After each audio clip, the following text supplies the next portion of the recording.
Hey, folks, we are with Addi Melvin today, and Addi is a brand new entrepreneur. In fact, she is taking some of the classes at Cedarville, but she's not new to horse riding. And it's actually called, give me the whole terms. What is it called? Yes, so I'm an equestrian. That's pretty much, The term, yep. equestrian. Okay. How long have you been riding horses? I've been riding since the age of 5. So that would be 5. about, 15 years now. 15 years. Yep. Wow. Fantastic. 14, 15. Okay. So you've been riding. What got you into horse riding in the beginning? So originally, when I was really little, my grandpa would take me on the pony rides at the fairs. Yes. And I just loved it so much. So they decided to buy me horseback riding lessons, and I stuck with it ever since, and then eventually became a trainer and started teaching other people. Wow. That's fantastic. That's a long time ago. What do you think got you into the horse riding, even at the fairs in the beginning? Ooh, Was it like the size, or you just maybe, I don't know, like Barbie or something was on a horse? I don't know. I'm not sure. I think my mom had a horse when she was growing up, and so I would hear stories about that. And I just always loved horses. I grew up in the country. Yes. So that was just like my dream. Yes. Well, Yeah. To go from riding a horse at a fair to then lessons to then, do you actually have your own horse? I do. We have 3 right now. Wow. So I've heard horses are like legit. You got to feed them, you got to care for them. So Yeah. It's a big commitment. It is. It is a very big commitment. I have a horse a few minutes from campus here, and I have to care for him pretty much every day. Really? Yeah. The barn owner feeds him, but I do stalls and riding, so I'm out there all the time. So like you literally do class and then you're over there mornings or nights, or usually evenings. Wow. It's usually through the evening. I'm there anywhere from 30 minutes to 2.5 hours. Wow. So yeah, it is a big commitment. Yeah.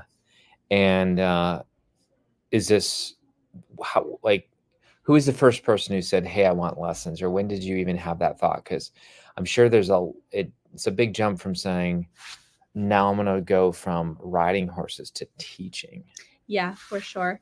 So I have a lot of younger siblings. I have 5 younger siblings, and they all, well, not all of them, not my brother, but all my younger siblings wanted to learn how to ride. And so I would teach them at home. And then they had friends and neighbors that would come over for a random lesson. And I just loved teaching. Yes. I taught multiple different things to my siblings when we were little, just gymnastics, and I just really enjoyed it. And so then I got the opportunity to work at a local barn and instruct students there. Yes. So I started doing that, and then I just moved off on my own. Fantastic. All right, so tell us who the first, you don't have to name it, but who is the first person that you, like, how did that even come about? Did somebody ask a question or say, I'm struggling? Like, how did that lesson? The first person I taught? Yes. I think it was my neighbor, actually, and she just said that it was on her bucket list to ride a horse. And I was like, absolutely. So she came over and she did one little lesson. It's the first time she'd been on a horse. Really? I think. Yes. So it was not, she wasn't really struggling with anything. She just wanted to ride. And so we did one lesson, and she may have come back for a couple more. But then she's busy with school and different things. And I got more students. Oh, yeah. So I know I'm drilling into this for a reason, but it's like, did you, it had to create some feeling. What did it create? Joy? Or maybe did you see her excited? Like how did it fill your tank? Yes. So, of course, there's always that little bit of nervousness because I wanted them to experience all the joy and everything that I did when I started riding. And that is a pretty high standard to hold yourself to because I loved it so much. Yeah. But for me, when you can see your students, they're just the light bulb go off in their head and they change something and the horse responds and they respond. And then you can see how they start to see themselves as a partnership with the horse. Just watching those light bulbs go off in their head brought so much joy. I just loved watching them be able to succeed at something. Now, then you got a few more students and you went off to school. So did you have to stop coaching people live? Yes, I did. I have a new student that's at Cedarville now, but all of my old students, I'm no longer able to teach them. They're in great hands of a friend and a fellow instructor, but it is very sad that I don't get to see them, coach them in person anymore. But you don't have to give up completely Nope. because you've done this new thing, and that's kind of where we met in this entrepreneur concept. But you started your own business. How cool is that? Yeah, it is super exciting. Is that overwhelming, scary, all the above? Yeah, all the above. It's overwhelming, scary, exciting. Yeah, all the different emotions with starting a new business is yeah. So what are you looking for? People come here and they say, "What? I don't live in an area where I can have a trainer." Like, who does this appeal to? Yes, so this can appeal to anybody from they just don't live in an area that has a trainer close by, or their horse has behavioral issues and can't trailer well, or they Interesting. yeah, so that's a big one, or they don't have a trailer or a truck that they can take their horse to a facility, and they want to have lessons on their own horse. There's just something about having lessons on your own horse. You can go and have a lesson on a lesson horse, but coming back and applying that to your horse is different because they're two different horses. They learn differently. And so it's just really beneficial to be able to have a lesson on your horse. And like I said, if you're in a rural area where there's not a whole lot of trainers that do your discipline or just in general, or if you have a horse that can't trailer or you don't have a trailer, then this is definitely appealing to somebody in that situation. I did not know any of these things. So you're using fancy words, but it makes sense. The trailer thing. And so I feel like this is fantastic. Do you think there's a market for this? Do you think there's people that, say, wow, I fit in that category? I'm sure that, we'll put it this way. Is it the same price? Is it different than a live in-person one? What do you think? Yes, so it is a little bit cheaper. It's relatively the same price, but because I don't have a facility that they're coming to and I don't have lesson horses, I can keep my prices a little bit cheaper. There is a big market for this. There's a lot of other people out there doing similar things. I don't like to call them competitors because they're not doing exactly what I'm doing. It's not my exact niche. So they're more like inspiration. Yeah. But a couple of them have 10,000 or more students. Wow. Yes. So it's a huge market right now. E-courses are really big. Just taking a course online. Of course, you don't get that one-on-one interaction or real life feedback, but that's also becoming more popular as well. Interesting. So what kind of technology are you using to coach them? Yes. So if you just have an iPhone and somebody to video while you are riding, and then you have a Bluetooth like earpiece, AirPod, any of that stuff? Just an AirPod. That's the simplest thing. You can use that as well.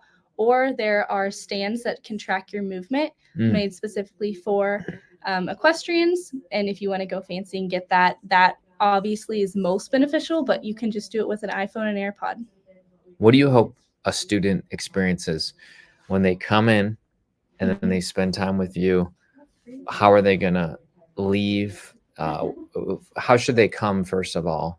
Like not knowing anything, like who's your ideal client, and then what are they going to leave as? So I've had a range of clients.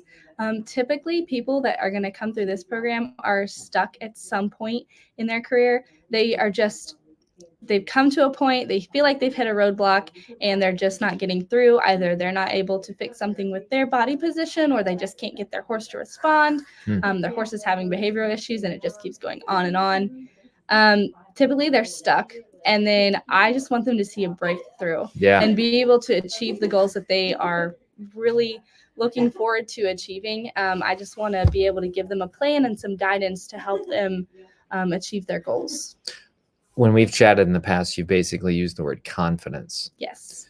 And talk to us the name again. What's the full name of the business? Achievers Equine Academy. Achievers Equine Academy. Yes. So you want the and again, I'm learning all these cool words today, but you want the rider, or do you call them the equestrian? Yeah, the rider.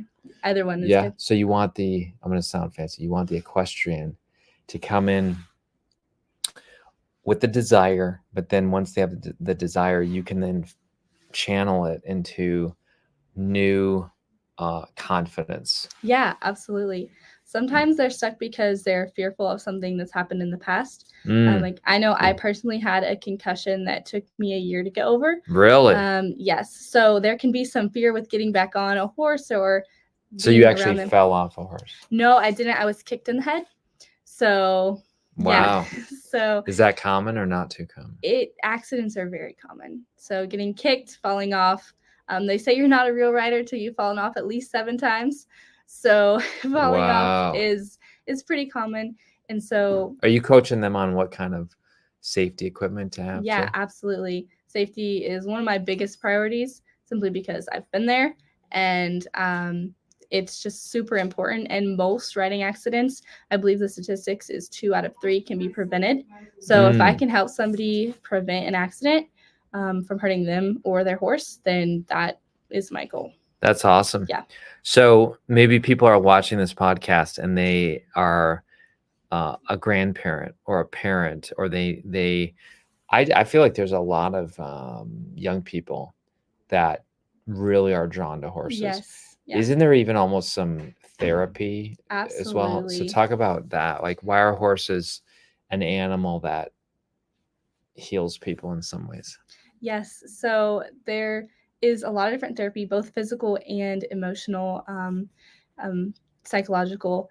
I know for me personally, I love being around horses. I feel like God created them for a special purpose. There's just a special bond that you have with your horse. It's a partnership. You both have to be working together to get things done. And your horse is a mirror of your emotions. If you're scared, they'll show you. If you have anxiety, they will show you. And so it just really helps you. That's interesting. Yeah. They can hear a human heartbeat. It's crazy. They can feel a fly before it lands on their skin.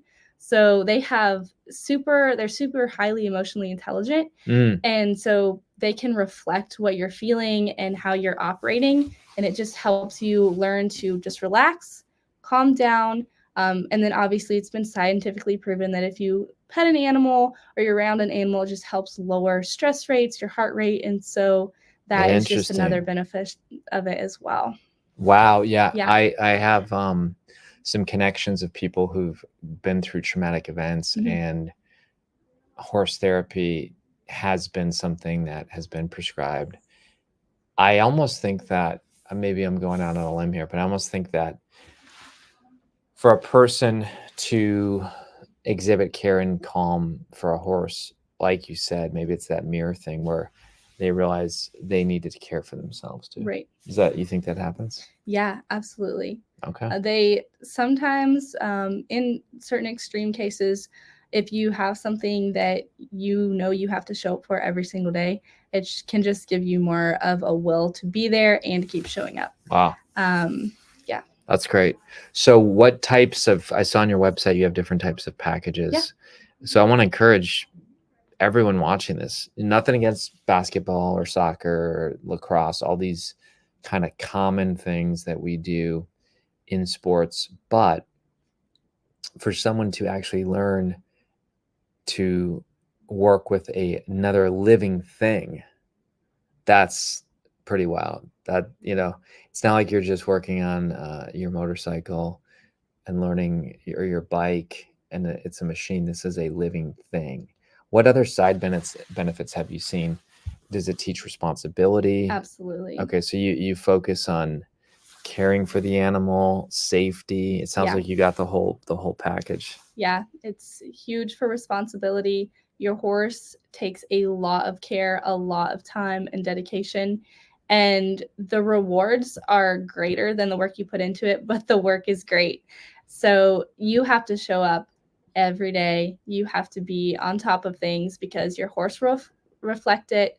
Everything from their coat going dull to them just losing the spark that they used to. And when you're there every day, you can see that, and it keeps you responsible. It keeps you going. Wow.